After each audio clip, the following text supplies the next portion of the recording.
All right, getting around to the questions from the week.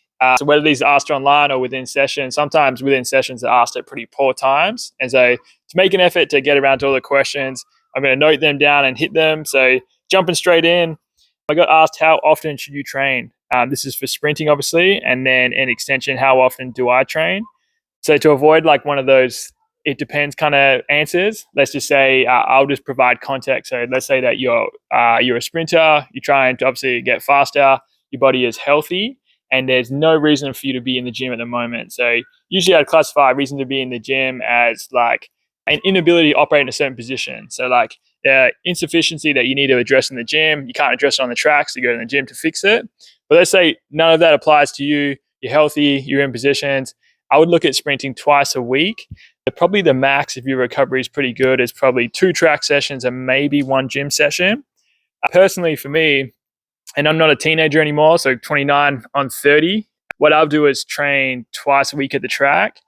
And I don't do any gym at the moment. So I do little pieces every day, but these are mostly recovery-based exercises. So twice a week. But at the end of the day, if you time things, just let your training determine it. That's what I do. I time everything, and then I let that dictate how often I should train. But typically twice a week, I would say. Is assisted sprinting safe?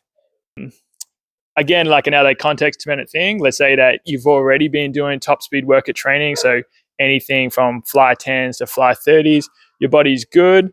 And I'd say you can determine it with your work capacity. So let's say like you do your first rep and the time was good, but your second rep, there's a really big drop off. The work capacity would be pretty low. And so I'd say that's probably not a great time to bring assisted sprints in. But let's say that you're handling at least 3 to 4, performance is staying pretty high. Then it just comes down to the machine that you're using. So for me, I got the luxury of having a 1080 sprint too. And so it's very safe to do assisted sprinting with that. In fact, assisted sprinting typically pulls you into better technique. And so you could argue it being a little bit safer, but obviously you adjust the load. So if you put some piss take load on it, obviously it's not going to be safe.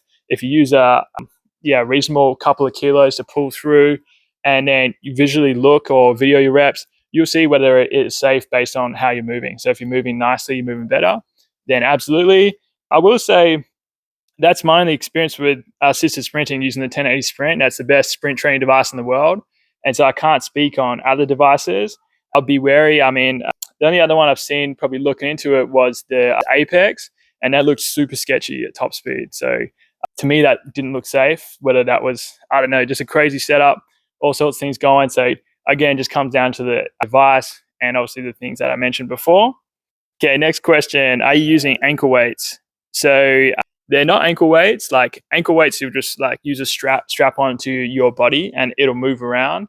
I'm actually using wearable weights. So, I mean, it is a similar concept, but it's very different in practice. So a wearable weight, if I put it on my arm, that's part of my arm. Like it doesn't move, like a good wearable weight that is. And so I can swing this around and it becomes part of my body.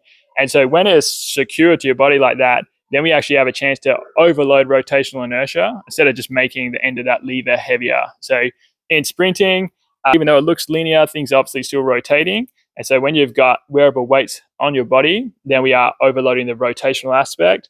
I should note that you can't do that in the gym. So that's literally just a wearable loads thing.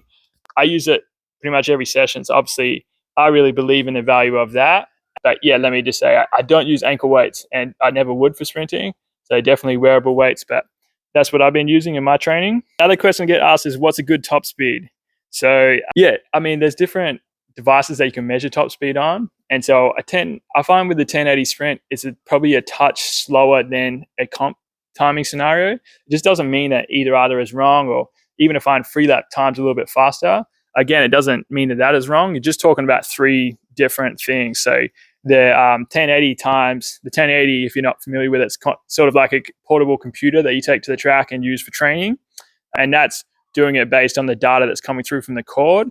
In a comp, you're going electronically when you pass through the line, and obviously from the gunshot, that starts the time from there.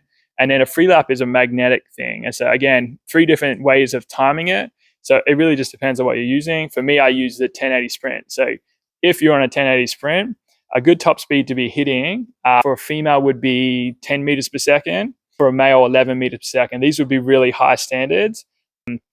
But otherwise, the best standard is, what did you hit previously and did you beat it? Like, that is the standard. Like, just whether you're getting better. It doesn't really matter so much about a set point, but I mean, I kind of understand it in terms of having like a long-term goal. Like, am I closing in on being very good as far as this sport goes? So those would be my standards as far as closing in there if using the 1080 sprint. Cool. Last question: Christmas tree spikes versus pyramid spikes. This is something that I'm actually going to test pretty soon and put some data behind it on the 1080. So I'll come back to this question, but I think there's absolutely merit in being additional value from changing the length of your spikes and the type of spikes, whether it's Christmas tree or pyramid. They offer slightly different advantages. Even the Omni Light versions, they're slightly lighter. And while that sounds like nothing, like when a normal standard spike is so light, remember that like I learned it with the wearable weights. Like if I've got 100 grams on my leg and that's at the end of my lever and I'm swinging that around, temporarily that can become about 25, 26 kilos. And so 100 grams to become that much difference, that's crazy in perspective. So even though it's very small details, when that's at the end of your lever and you're moving it with max velocity, that can absolutely make a difference. And again, it's sprinting. It's objective sport. So if you get better by 0.01, that's still an amount that most people really care about, especially at the elite level. So I'll bring some data on that soon, and we'll dive into more of that soon.